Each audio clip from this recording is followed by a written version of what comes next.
2011 Corvette. You're gonna change the oil and filter.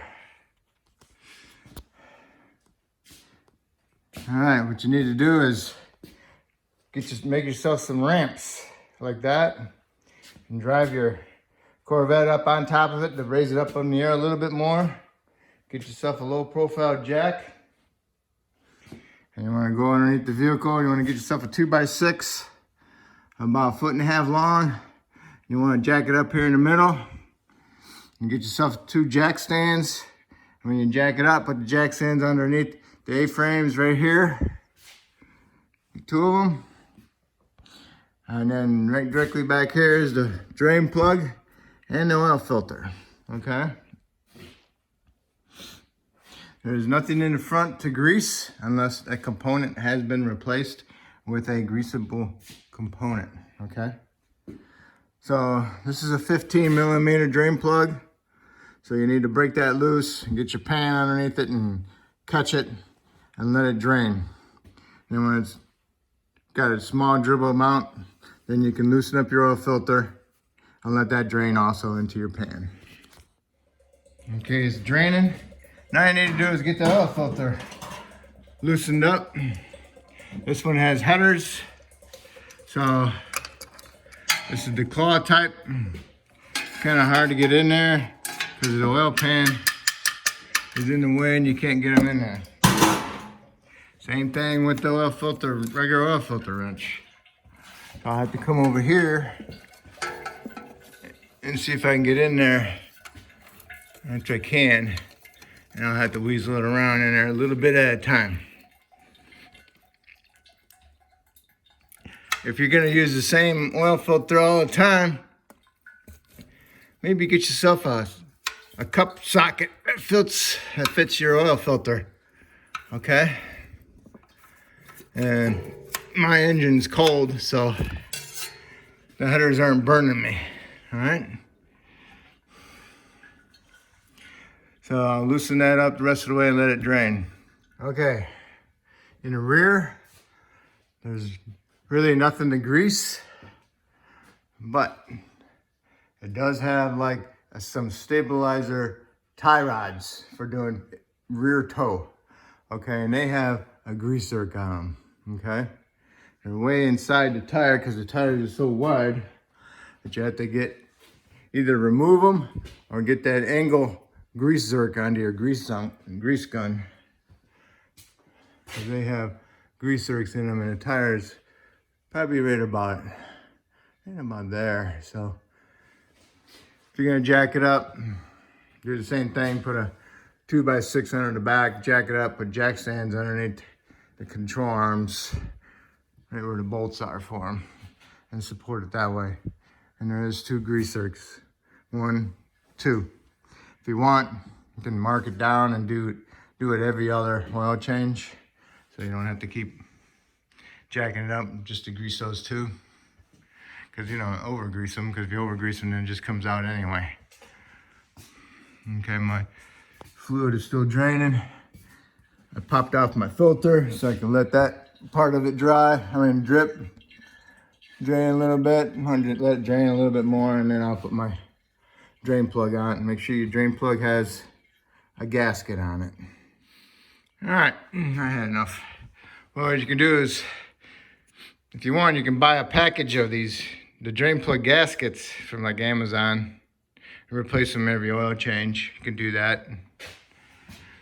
I don't happen to have one. This one looks okay. It didn't stick to the pan when I took it off, so you want to stick it in there, snug it up, get yourself a torque wrench and torque it to 18 foot-pounds. And same thing with your oil filter. Take your new oil filter, fill it up with your oil a little bit so it doesn't do a dry run when you first start it, and you can torque the oil filter to 22 foot-pounds or tighten them however you like to tighten them.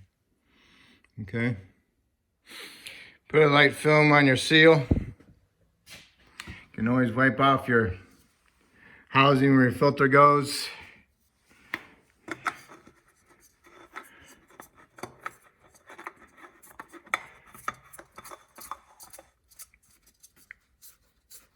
All right, now you need to torque that and also torque your drain plug.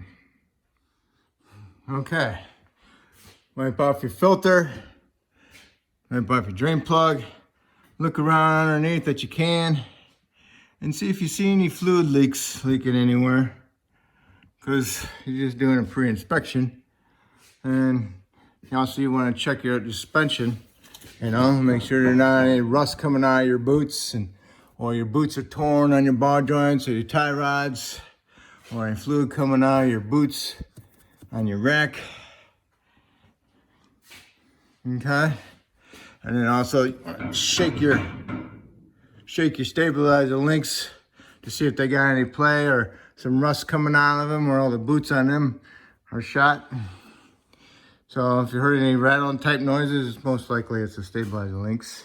And you want to look around for some fluid leaks, and you just never know, you might catch one from your typical transmission cooler line.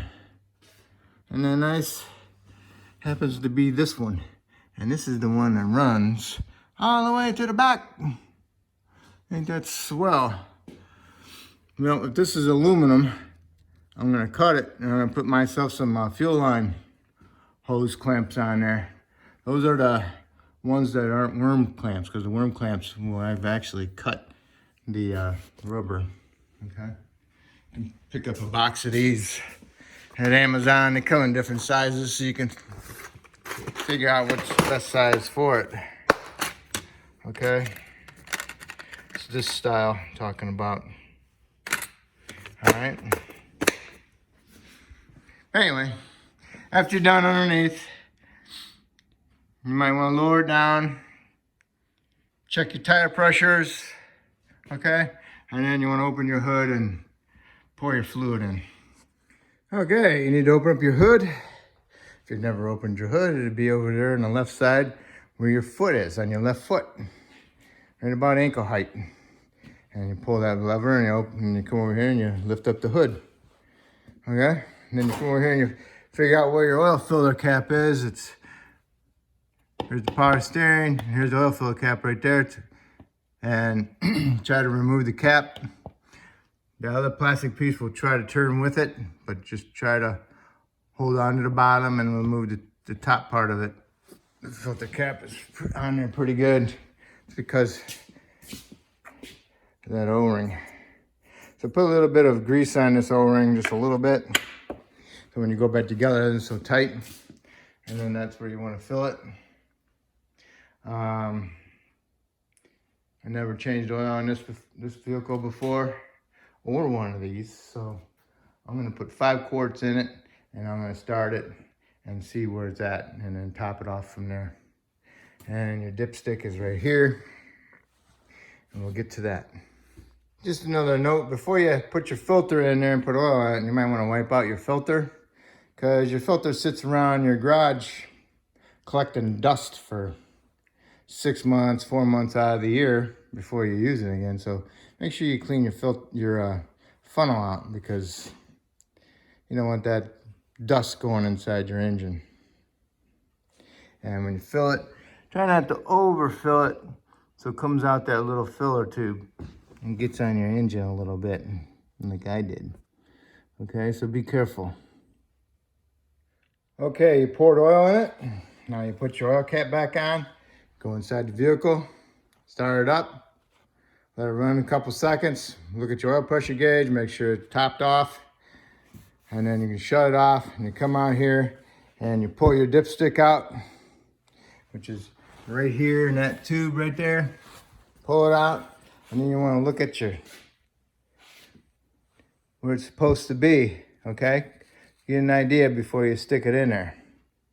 Okay, you got cross hatches, and you got 3 dots. It'd be nice to have it in the middle dot, middle of the cross hatches. So what you need to do now is stick it in there and pull it straight out, okay? And then look at it. What you need to do is make sure you wipe it off real good before you stick it back in there. Stick it in there and twist it a little bit. Sometimes they get bent, so be careful. Let's see where it's at. Okay, I put 5 quarts in it. I'm sure they would like to have a little bit more. He gave me 6, so he might know more than I do. So I'm gonna pour half of a quart in it and I'm gonna recheck it. Okay, I put a half a quart in it. You don't need to start it again because you already filled up the filter. Put it in there, pull it out, and look at it.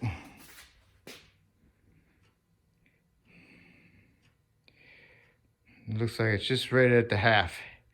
So we're gonna do the full quart, so that'd be equal to 6 quarts, okay? Okay, I got 6 quarts in it. Put my oil cap back on. And we look at it. Right at the top. Okay, that's perfect. So it is 6 quarts. Okay. You can put your dipstick back in. Make sure it goes all the way in the base. Got your power steering, you might want to check that. Should be right where it's at. The bottom above the line. There's 2 lines on it. You got an arrow there, see it? You got markings there, full and low there. So it's right in the middle. It's good.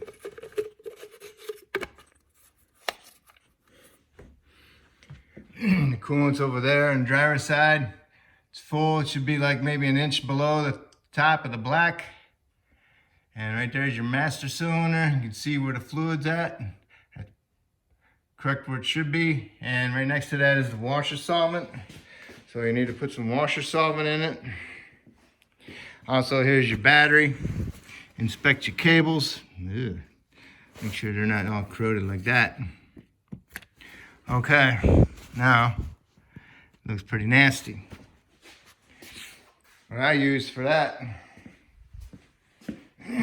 it's called chain and cable lube from Napa, Max. And it works a charm. I like it a lot. I